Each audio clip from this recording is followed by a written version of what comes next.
That's me. I'm Dr. Paul, and today we're going to talk about something that's topical every single day. But if you're listening live and it's February 18th, 2021, I think the topic of stress and our body stress response and things that we can do about it's probably a really appropriate one. Um, Literally, with uh, all of the just everything going on. If you're listening live, I don't need to recount any of it. And if you're listening in the future, go back and look at the years 2020 and 2021, and you'll see what I mean. So today we could have easily had another question and answer around things around COVID and infections and things of that nature, and we will probably circle back to that and get plenty of questions about all of that. But I was really thinking about you know just looking at the not just the questions that I get about whether it's COVID or other medical and health issues, but also just looking at where we all are right now. And one thing I was reflecting on is this is the middle of February 2021. It's we're already a month and a half into a new year. This time last year, we literally had been hearing on the news stories about this coronavirus thing that was going on outside of North America. At least at the time, we believed it was outside of North America. And we were thinking, oh, well, that's happened before. We think back to like SARS. And so SARS-CoV-1 or SARS was a little bit more limited, but it certainly affected a lot of people. And then we had, versions of other types of, say, influenzas go around. So I think a lot of us were just thinking, well, this might be kind of like SARS was, and hit a certain cities and get kind of intense and they can contain it, et cetera. And then that didn't happen.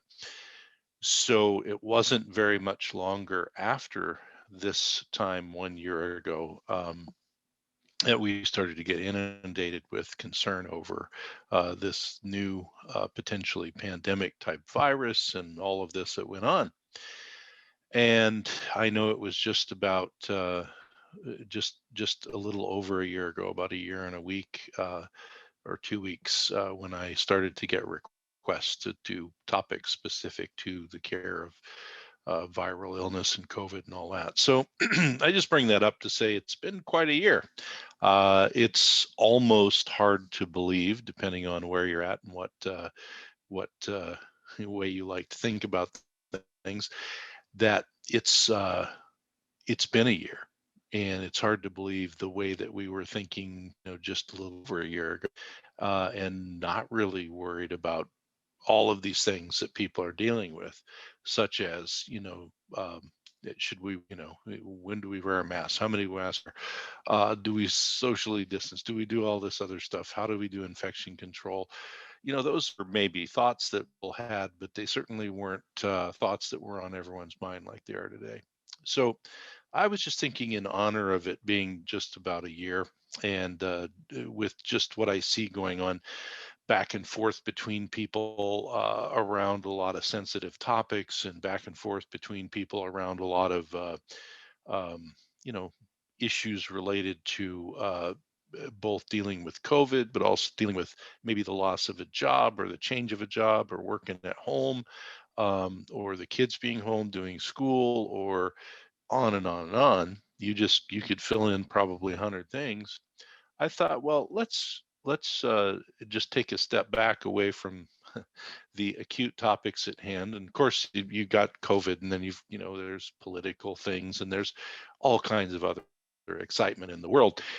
I thought, well, what would be a good, let's say, healing pause that we could do? And that's not to say there isn't anything going on. It's not to say that it's not all important, but I think taking care of ourselves can be one of the more important things that we really need to do. So stress comes up, And stress is a normal part of human existence. As a matter of fact, if your body doesn't have stress, you actually will die. Now, there are two, well, it's probably a lot, but there's kind of two divisions of stress that we think about. One is what they call eustress, which is just the normal stresses of life, whether they be, physical or mental, emotional, or whatever going on. And that's kind of what keeps our body going, that keeps challenges going towards our body, etc. And then there's, of course, distress. So eustress and de-stress or distress. De-stress is the kind of thing that we experience a lot. Now, you can experience it mentally and emotionally by listening to or reading a news story. You can experience it by going outside or being in your house and having it be colder than you would like. You can experience it by some sort of trauma. You can experience it by not eating for too long of a period of time. You can experience it by some other person interacting with you in a way that is stressful. It just goes on and on and on, the actual causes of stress. So the first thing we talk about, we kind of divide this into two chunks. The first chunk is understanding stress and understanding how we're really set up to have stress and how our body is set up to use stress and to neutralize it and deal with it. And if it doesn't, it can create illness. So I want to understand that part. And then part two, want to talk about, well, what do we do about it? What are some things other than pretending nothing's wrong that we can do about stress? So the first thing is stress response is natural. It's a healthy response. The body's set up for it. It's built into the way that our body works. And one of the important things to keep in mind is if stress is something that is built in, and stress is one of those things that the body has mechanisms for dealing with, then what that really means is that the body's use of the stress can either be optimized or non-optimized, and the outcome of optimizing or not optimizing our stress response will lead to either a healthier outcome from the stress or a less healthy outcome from the stress. And I think that that is a very critical thing to keep in mind. And there's this stigma around stress that a lot of people have, which is very reasonable, which is by saying, well, if you say something is caused by stress, then it must be all in my head. And meaning it doesn't, there's no value to that. That's not a real thing. It's not like a broken leg, right? It's just as real as a broken leg. It just happened to be a different problem. And your body, as a matter of fact, through a lot more mechanics in your both head and peripheral body when you have a stress response than it does when you break your leg. Now, we don't want either one, especially broken legs, very painful, but your body actually does more work more constantly on the stress response. And I can't really think of, if you just watch, the news and social media and all of this stuff, and just watch how people are responding to various things that are going on in the world. This is a very concentrated high stress time that now has been drug out over a fairly long period of time. And so, I am old enough to have been around when wars have started, and and during wars and other things going on. And if you think back when things like that happen, you go through it, and it's sort of, there's sort of a crescendo of the sort of psychic stress of the world, and then it kind of goes down, and there's little blips, and if you have a personal connection to the war, it might be higher for you longer. In the case of what we'd had going on in 2020 and 2021, it's sort of like everybody is brought into this, and it has created actually this giant what one way you could look at it as a giant ball of stress that people are involved in because of a bad virus that's novel that we're not used to. and we have all this conflicting information about what it does and what it is, and then we have, the rules change every month as to what you're supposed to do about it, and then we don't have treatments, then we have treatments, and then we have treatments that do work, and then these work. It's just all sort of a mess. And then if it touches your family, as many of the people that I talk to, unfortunately, really, where it's touched their family, it can either be something that wasn't that big of a deal, or it was a huge deal and somebody passed away. So it's things like that that are just a good example. We could have had completely nothing, none of that going on the last year, and we'd still have stress. So the first thing to release is, if you feel that having a stress related problem is just all in your head, you need to let go of that idea. And I know that there is a stigma around it, but it is an inappropriate stigma, because stress your body undergoes all of the time, whether you know it or not. And if you have stress related physical or mental emotional complaints, there's a portion of them that are operated through your brain, but not all of it. So it's really important to understand that, for the purposes when we try and flip this on the other side and say, well, what could we do about that if that's going on for us? So, as I mentioned at the top, stress can come from literally anything. You being surprised, happy or sad, is stressful. Pain, as we mentioned, fear, anxiety, infection and inflammation. If you have been sick, that is a stress on your body. And one of the things about the stress response that's really important is, and this is why I want to keep our stress response system working, the stress response system in the body, especially the neurohormonal part of the stress response, is intimately tied to your immune response in your body. And so if your stress response is not well controlled, because it's been beat on and beat on and beat on, and it hasn't had a chance to recover, your immune system will actually not work as well as it is supposed to.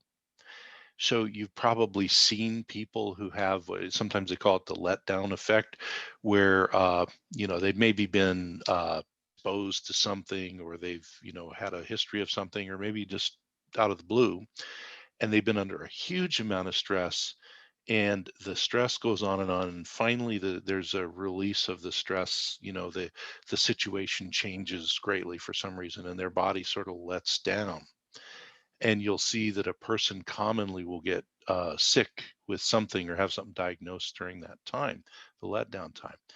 Well, part of that is because the stress response that was going on can actually cover up some symptoms of disease.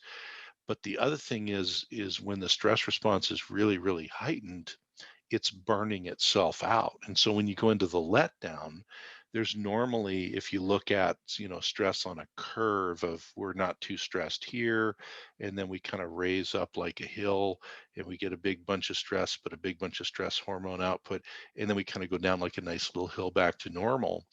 What happens in the letdown effect, which is very common, especially in modern life with chronic stress and stressors that never stop, is that when the letdown effect happens, you actually kind of keep going down and down and down. So it's not just sort of like an upside down bowl where it goes up and then back down. It actually keeps falling down off a cliff on the other end. So the letdown effect is a big thing that can happen too. Well, another thing that can happen if the stress is persistent, and I would say, this last year has been a example of persistent stress. That persistent stress, like I say, burns the system out. And so people will say, well, why would the system burn out? Like, what, isn't it set up just to work forever? Well, yes, your stress response system is with you from the day you're born till the day you die. And that's good. But it is intended to operate in the background at a certain level, and that it is intended to upregulate when we have a trauma or a stressful event, but then downregulate very quickly. So your stress response is never intended to go up and stay up for long periods of time. So when we talk about like the immune effects of burning out our stress response, it's very important to remember that the normal thing your stress response does is to kind of modulate your immunity and then take the neurohormonal controllers back down to the level so that then the immune system has its cycle that it can go through. If it's always really high or if it crashes and falls off the cliff, the immune system will get confusing signals. And then we can develop things. We mentioned the letdown effect, where you may develop a disease during the letdown from stress. You also can get things like an unregulated immune response, like an autoimmune type response, or you can get an unregulated immune response, something we talked about a lot with COVID, the infamous, they call it the cytokine storm, that sort of a thing. Well, when that goes on, what happens is that the normal hormones that sort of modulate the inflammatory response are related to or directly the stress hormones. If they are not there in the right amount, you'll either get too much immune response or too little. You don't want either one. Well, the cytokine storm is actually too much, and that can be part of the stress hormones being so burned out that they can't deal with that. So I think it's important just to remember that the stress response is not just all in your head. It is a physical thing that helps keep us alive, and it's meant to work in pulses. But you take somebody who's got a really bad situation in their life, you fill in the blank, whatever it is, but it's there constantly. That person will eventually burn out their stress response system because there's no letdown, there's no break. This is a lot of where post-traumatic stress disorder, that sort of thing, comes from. So I do think it's important that we understand that stress is a normal response in the body. It's a physiological response. It's something built into the way we're made, in the way that the body works. And if you break it down into its constituents, the stress response, which does reach out and affect lots and lots of other things in your body, has a hormonal side that is sort of divided into two things. The stress response is largely a neurohormonal response. So one side is the adrenaline family. You've heard of adrenaline or epinephrine, norepinephrine, dopamine. Those are catecholamines. That's the sort of adrenaline side, the catecholamine side. Those are the things that we tend to feel more acutely, quickly. So if you think no one's behind you and someone says boo, you jump, or you pull out from a red light, someone whizzes right by you and almost hits you. That feeling you get through your body are those catecholamine hormones. The other side is a steroid response system. And the steroid response system, and sometimes we think of steroids and we think of they must be bad. Steroids are part of our body too. Steroid hormones are based on a cholesterol molecule. That's how I got their name, sterols, from cholesterol. And so they include things like, cortisol and estrogen, testosterone, progesterone, vitamin D. It's actually a steroid hormone, a bunch of other things. Well, in the world of the stress response, you have the manufacturer of the corticoids, the cortisol family, cortisol and cortisone, and then there's some relatives also, if we really want to break it down. But the steroid family, the cortisol type hormones, are there for more of a long term thing.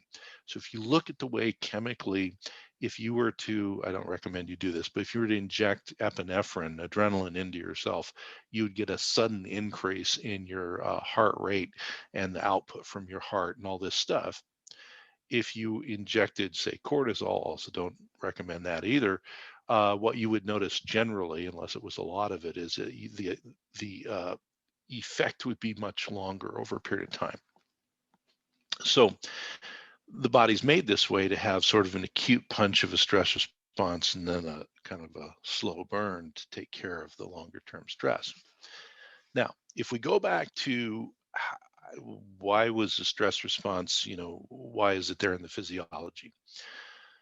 Well, if you go back to more basic times, and you see this in the animal kingdom, humans,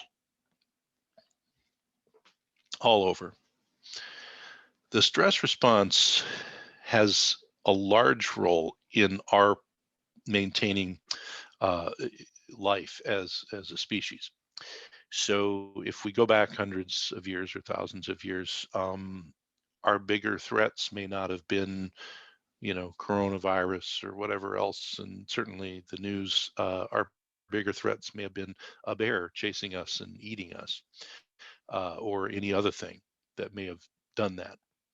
So if you think about that, and you think about, well, what would be a good thing for my body if I had to run away from a bear? Well, good thing for your body if you had to run away from a bear, if you could magically do this, would be to have a two-stage response where in the first part of the response, not only did your heart pump faster, but it pumped more blood through it to your organs. Your blood vessels would suddenly, as if by magic, shift their focus, and more blood would go into the muscles of your body. Your vision would magically shift so that you could see more and further away. And your lungs, because we don't leave the lungs out, would actually open up wider. And so you would move more air in and out. Well, think that would be like this magic combination. Well, this is what happens when the initial stress response occurs and your body is ready to, they call it fight, flight, flee, sometimes freeze. Well, here's the thing. If there's a bear coming, all of that's really useful. If there's no actual thing going to kill you, you still get all that benefit or not in your body from phase one of the stress response. So if I come and I stress you, your body doesn't care. It doesn't know the difference. The parts of the brain that operate this don't really care whether there's a bear or a mean person or I just scared you. It goes into the same response. And it does this by those chemicals being released, those catecholamines being released all the way brain, all the way through the body. And there are literal switches in your body that are there in case you got to run away from a bear or something.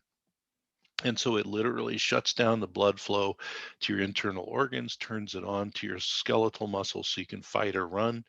It changes your eye apparatus so that you can see further away and get more light in. It changes your lungs to being able to move more air more quickly, because obviously if you're going to pound more out of your heart, you're going to need more air, etc. So imagine if I'm doing that to you all the time and there's no bear and you're not going to die. Well, there's two things going to happen. One is you're going to probably develop some troubles physically because the cardiovascular system, the pulmonary system, and the blood vessel system aren't really meant to be shifted, like that without the big need for it.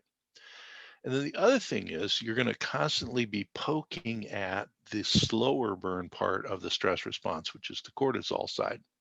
And that, of course, is other hormones too, but we can think of it as the steroid side, the cortisol side. Well, that's then going to do all kind of other problems. So we mentioned the immune stuff. So if I'm in this like acute stress response, I'm going to be borrowing all these things that normally help the immune system. So if I get exposed to something when I'm in this weird stress response, I'm more likely to have an abnormal reaction to the virus or bacteria, whatever it is I get exposed to. But then there's also other connections, obviously the organ connections to the heart and the brain and the eyes and the lungs and all the stuff we talked about, but also the stress response in its kind of normal format shifts your blood sugar around. Whoops. Well, if I'm going to have to fight a bear or run away from a bear or something like that, I want to have as much fuel available to me as possible in my muscles, especially so that I can continue to run or fight or whatever and not run out of fuel.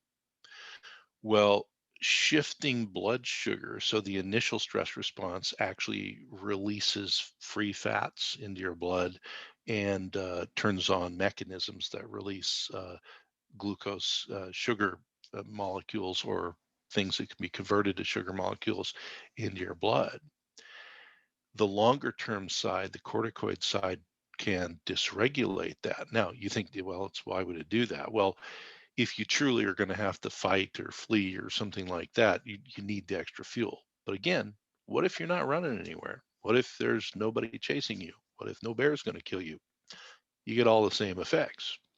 So then it turns out that in addition to the body responding, the blood sugar response becomes accentuated.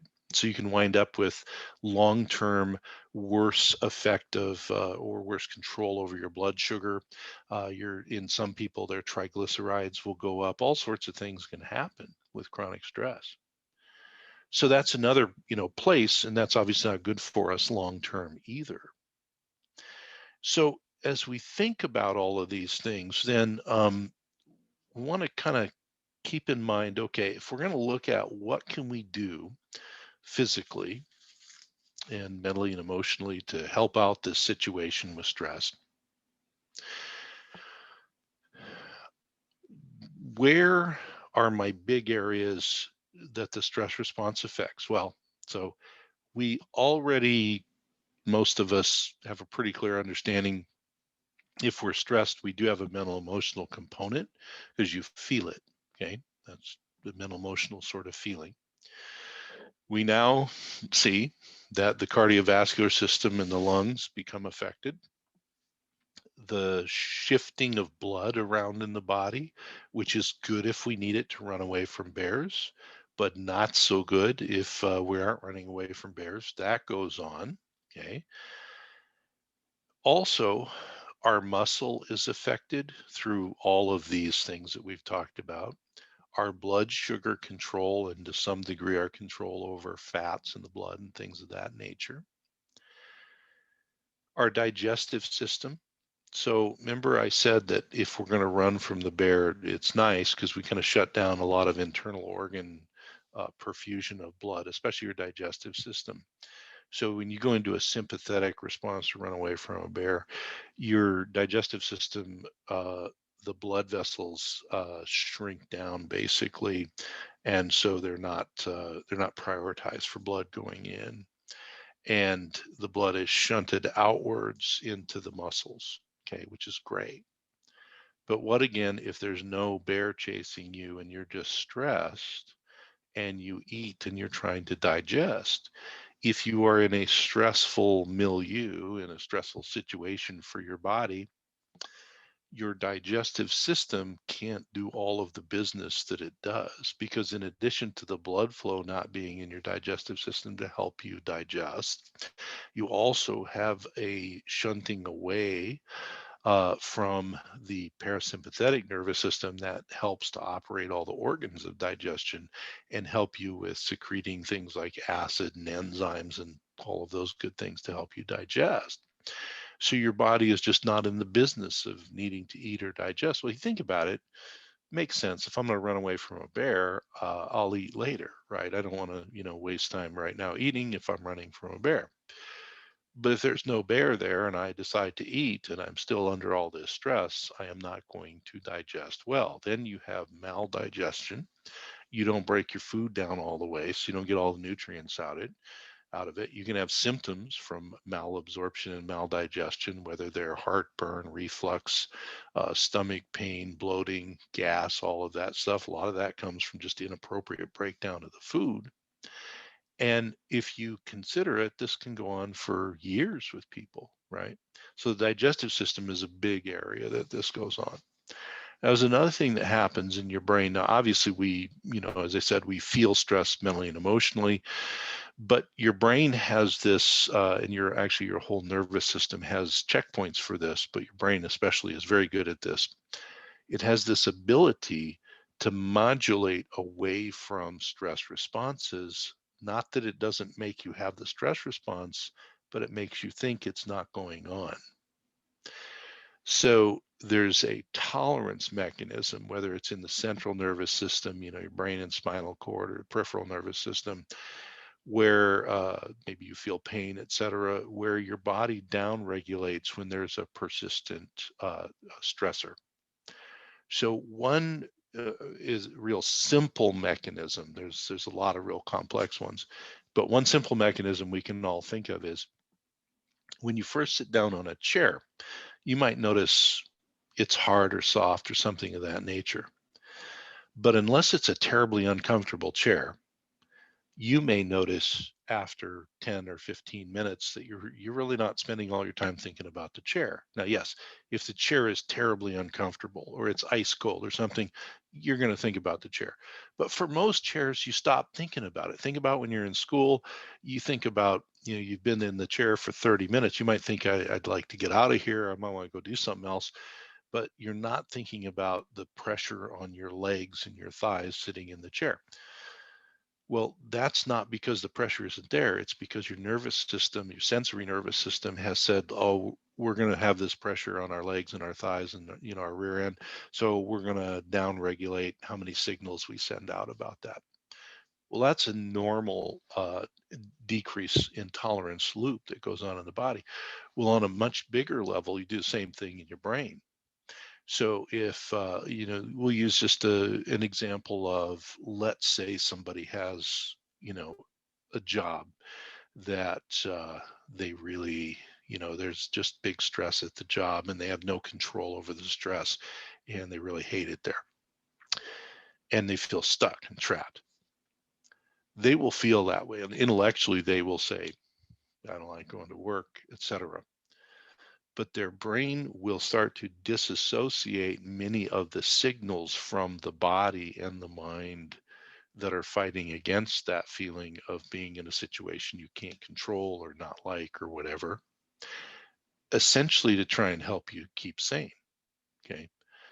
The problem is, over time, your decrease in caring constantly about the situation and noticing what it does to your body doesn't change the way that your body reacts.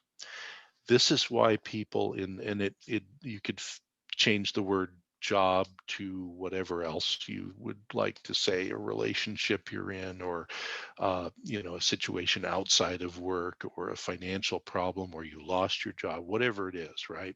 Something kind of long and chronic. When it's going on, and especially if you don't feel you have control over it and you can't really do anything to get ahead of the problem, the physiologic changes are still going on. And that's why you see people over time, they will have shifts. Their blood sugar will get less stable. Their heart rate may be higher persistently. Their blood pressure may trend up. Their blood vessels may get more resistance in them, so the blood pressure goes up. They may have chronic maldigestion, maybe all sorts of problems that go on, but they really have sort of, they know they don't like the situation, but they're not conscious of everything they're feeling. So it's important to remember that that goes on, and this is the way that your central nervous system, but also peripheral nervous system, just tolerate over time to things that really aren't a great situation. So when we think about what we can do about this, so obviously it's got effects all over. Well, here's the first thing I would say is, when we're thinking about what to do about stress, one of the things to consider is, does stress just affect a few things in my body, or does it affect a lot of things in my body? Well, the answer is, affects a lot of things in your body. And so that would mean, if I'm going to do a more integrated sort of whole body approach to dealing with stress, I'm probably going to want to involve as many parts of my body as possible. So if you've listened in the past and you've heard me talk about, the basics with chronic illness and other things that go on with people, there's a sort of a mnemonic, a memory device that I use with people to try and have a place to start. And it works for this too. So turns out it works for most of things, how our body works. And it's three things to remember, and then you can kind of work out from there: food, muscle, and brain. What do I mean by that?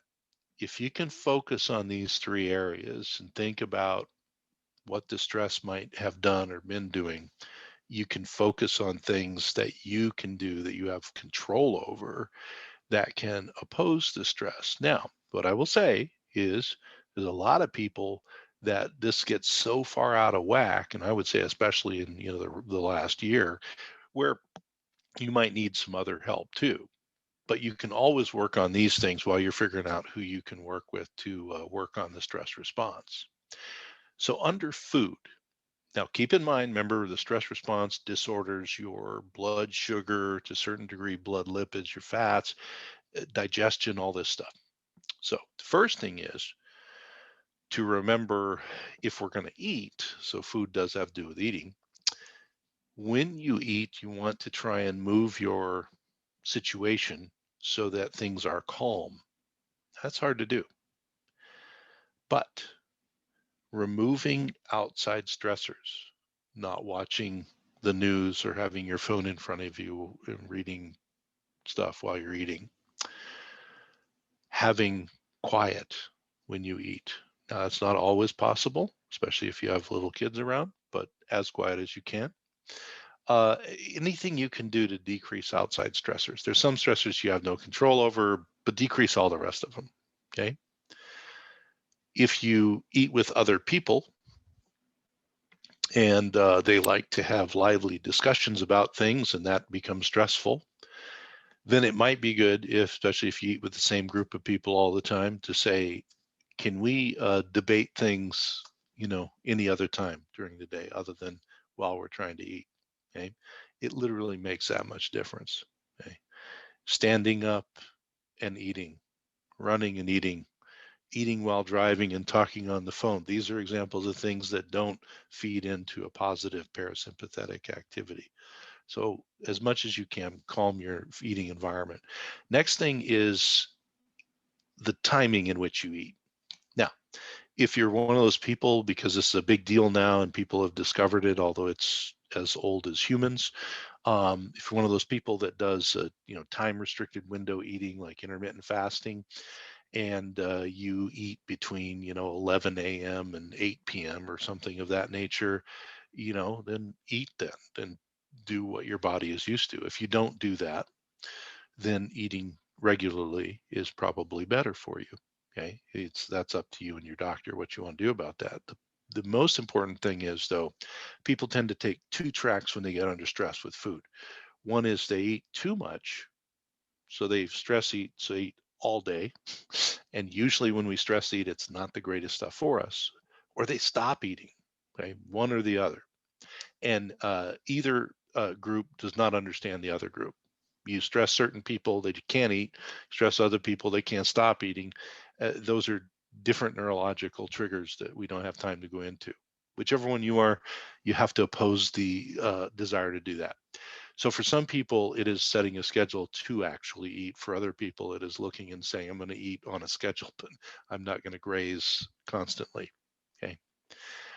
The next thing is what you put in. So this is where just basic, like what are the macronutrients that you're eating? Now, if you're already on a particular type of a diet plan for a health purpose, so some people might be on, say, a moderated carbohydrate diet for, any number of things, or they might be, some people with cancer might do a ketogenic diet, or some people might do whatever else. Whatever you do, unless it's just, some insane thing, you want to do it, and you want to look at, am I getting enough quality protein and quality fat, and then slow burning carbohydrates. If you're eating carbohydrates, you want them to be slow burning. So we talked about this before. You can look up glycemic index, and it's this range of foods, and what you want are the slower ones, the lower glycemic foods. Why? Because then your diet is not also triggering this weird insulin and blood sugar reaction that the stress hormones trigger. So the more regular you're eating and the more balanced that your diet intake is, the more you oppose the stress response changes to your blood sugar and your insulin and glucagon and all the other stuff that affects, including your immune system. Now you're going to get more nutrients the better you eat, the better you digest and absorb, the more will go into your blood. So that's going to be a good place to start. Now, muscle. So food, muscle, and brain. Muscle basically means that you kind of have two opportunities to have muscle help you out. But if you think about it, go back to the story of, a bear chasing me. What would normally happen if a bear is actually coming to chase me? I'm going to run. far, far away if I can, right? Or if it's an attacker and I can't get away, I am going to fight back. Well, the body under stress response is set up to do what? All of that stuff, right?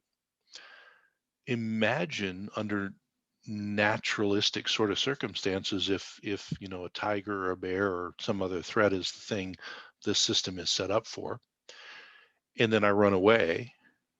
What's that going to do? That is actually going to burn up a lot of the stress hormones as we go through. It's going to use up all this stuff. Well, if you have a job where you're sitting and doing Zoom meetings, or you're in an office or somewhere and you can't go anywhere, and you're having stressors piled on you, you're not running from anything. Your body is not moving.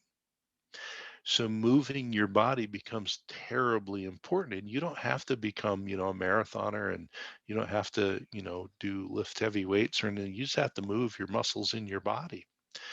The more you are stressed, the more you can move your body, the better it will do to dampen these things. Now, the other benefit that happens from that is, we talked about this in other settings, is the more that we move our skeletal muscle, the muscles that move our body around, whether it's the legs, the core muscles, the upper extremity muscles, etc., the more we also will burn up excessive calories, will make sure our insulin levels become more levelized. The more you move your body, your insulin blood sugar becomes more regulated generally.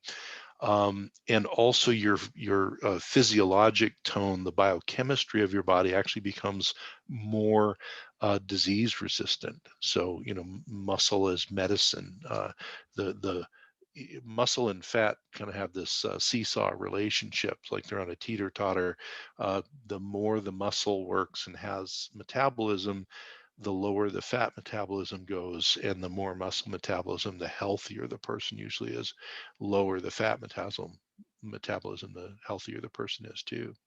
So muscle is about movement. Now you might say, well, I am stuck on Zoom meetings all day.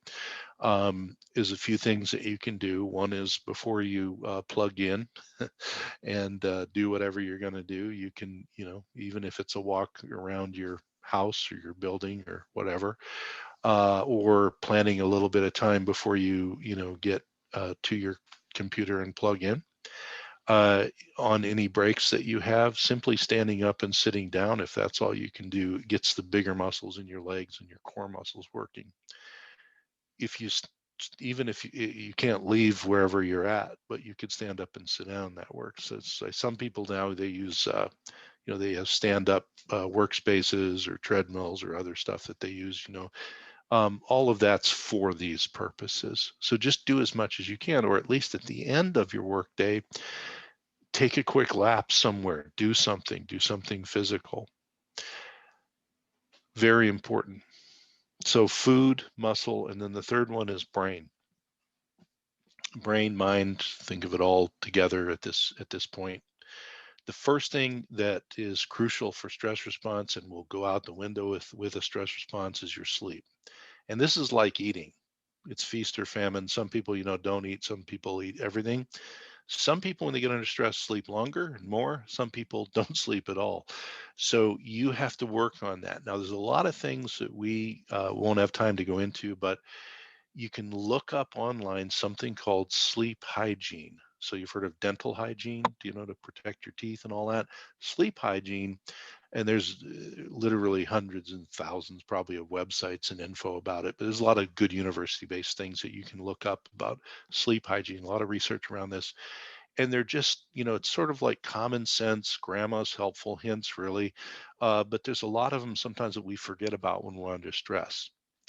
And so things such as having a digital sunset, meaning when you're in the hour or two before you're going to go to bed, you're actually not engaged in screen times and big lights and other stuff like that. Uh, think about how things are now, that's not the normal thing people do. There's other sleep hygiene things, such as, if you're going to be involved in something, that engages your mind, make it something that's at the very least pleasurable for you. So that might be reading, a novel you like, or something you're interested in, or, if you are, listening to a podcast or watching something, it's something that, is uplifting and you really are into. It's not, stress producing things, which a lot of people do, such as the news, etc. So sleep is a big thing, getting your sleep regulated and sleeping enough. Centering, whatever practice you use, some people call it mindfulness, some people like to call, meditation or prayer, or some combination of all three of those, or whatever it is you do. That literally changes the switching between the parts of your autonomic nervous system.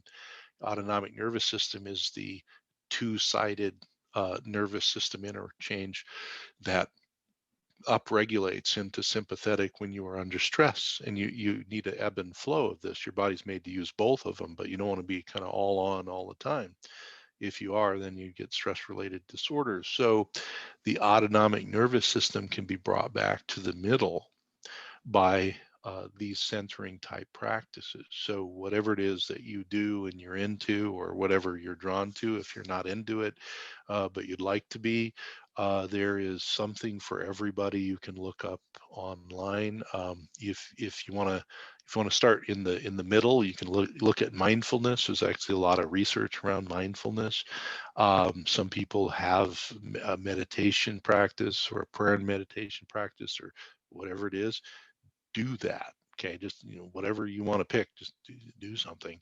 Because in addition to sleep, you want a way to, it's sort of like, not, if you can uh, avoid eating your food while you're under extreme amounts of stress and there's all this chaos going on, it's better for your digestion. Well, if you can have a time period during the day where you not only move your body a little bit, but then you kind of calm and center your mind, it's actually useful to get the nervous system kind of swung back into the middle. Then there's the concept with your mind of the the thought patterns and messages.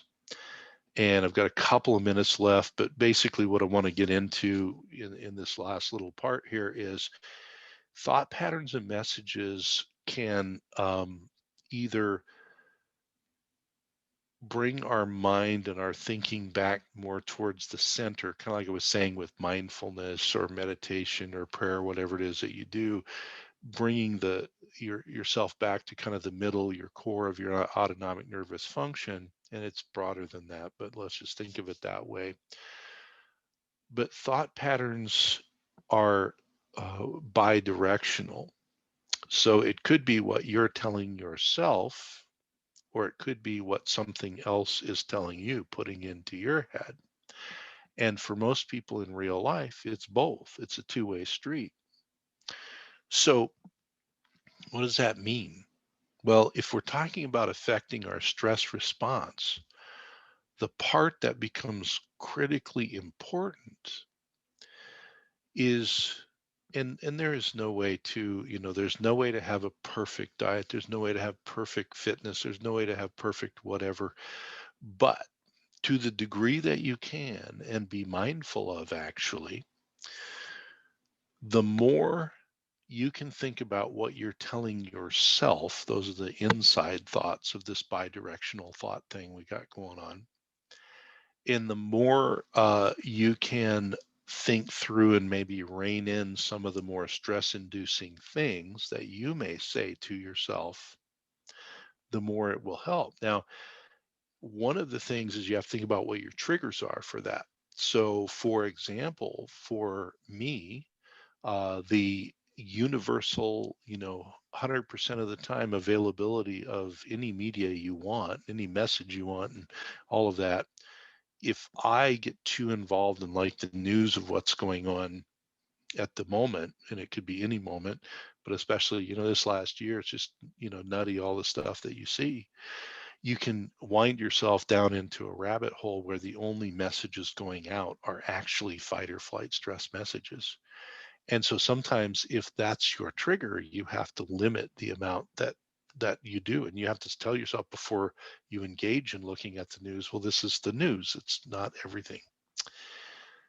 The ones on the outside are just as important. What if you have really toxic, poisonous people that you may or may not have any control over what they say, but they're always saying things that are super negative and doomsday and horrible. You may have to limit the amount that comes in, or you may have to put it into place and say, that's just that person talking. That doesn't have to affect me here. The other thing is, of course, outside of the news, we can listen to and hear and participate in all kinds of things. And if they're real triggering, again, it just pushes our stress response up. Well, we're right on the cusp of needing to get off of the air for today. But what I want to remind you is that the stress response is part of our body. It's how we work. And unless you're actually running from a bear or some threat, the stress response will turn inward and mess up the inside of you. If you keep in mind focusing on food, so what we're eating, when, how, not too much, not too little, muscle, move around, make your body do a little bit of work, even if it's standing up and sitting down, and then brain the messages that come from the inside and the outside. And of course, getting extra help if you need it, like we all do sometimes. All of those things together are things that you have control over that can help to move your stress response back to normal. But I am out of time for today and I've got to go. This is Dr. Paul Anderson with Medicine and Health with Dr. Paul. And I will see you all on the radio next week. And you can go to the podcast anytime you want.